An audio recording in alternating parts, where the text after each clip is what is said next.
reading the manga Dragon Ball Episode 4. Sup everyone, Stevie here, moving right along with the first ever Dragon Ball saga. We get to chapter 4. They call him Turtle Hermit. Before we get into this chapter, I have to say this is a great one if you like silly comedy. There is no action in this chapter whatsoever, just comedy. Loads and loads of great comedy. As we know from last week and the chapter name, this is where we are introduced to Kame Sennin, aka the Turtle Hermit, aka Master Roshi. Man, the names are long in this sometimes. But moving on, so we started where we left off, on a beach, with Goku and Bulma being rewarded for saving Turtle with an old man. The geezer wastes no time, he wants to know who saved Turtle. After a quick introduction, Turtle tells the Turtle Hermit that it was just Goku who helped him, and thus Goku gets the reward. "Come forth, the immortal phoenix," yells Roshi, but nothing seems to happen, just stands there, nothing. Turtle reminds him that the immortal phoenix died after they fed it some tainted seeds. Yes, the immortal phoenix died.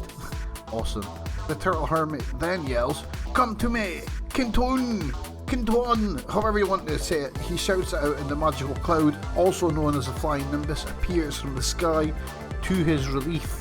What arrives is the magical Kinto-un, the cloud which only people pure of heart can fly. Roshi tries to get on but falls flat through it onto his arse. Why does this happen? We will find out very soon. Goku, the innocent wee dude that he is, jumps on the cloud with no problems at all, showing just how innocent he is. There is not a bad bone in the kid's body, a body which can now fly to its heart's content thanks to this magical cloud. As soon as Bulma sees the Kinto-un, she wants one, but Turtle tells the Hermit that she did not help, so instead he will give her something if he gets a peek at her undies. It is here we find out that the Turtle Hermit is a pervert. This is why he cannot fly the Kinto-un. Bulma is shocked, but then she ponders and thinks, well, it's just my undies, so why not?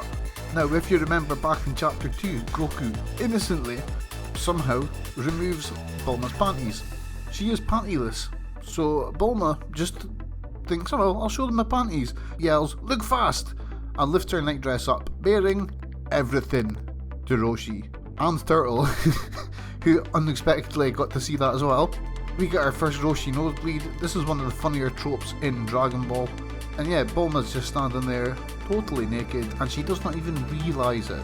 Roshi does not actually have anything to give her, but luckily, Bulma spots that the Hermit has something around his neck. That something is a Dragon Ball.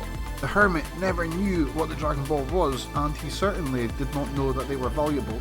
As soon as he finds this out, he is reluctant to give it away, but Bulma goes for her special move again.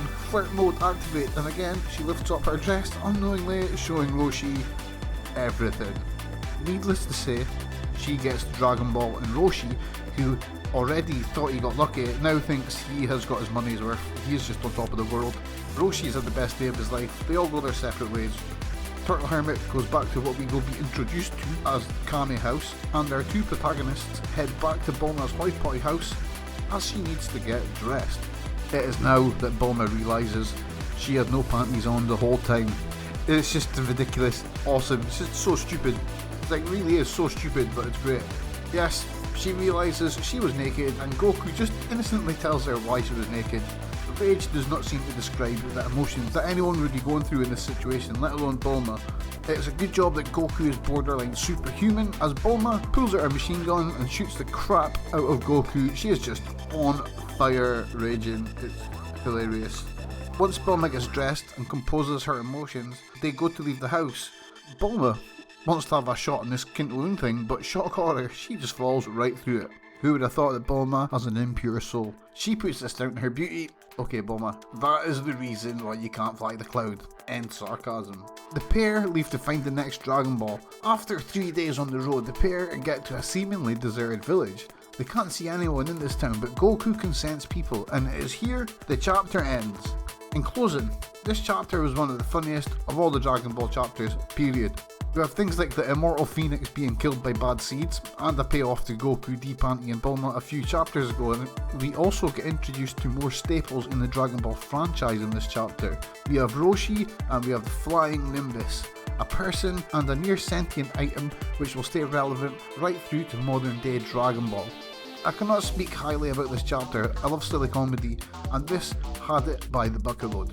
next week. Oolong. Will it have more hammy jokes? Come back next week to find out. Majin Stevie out.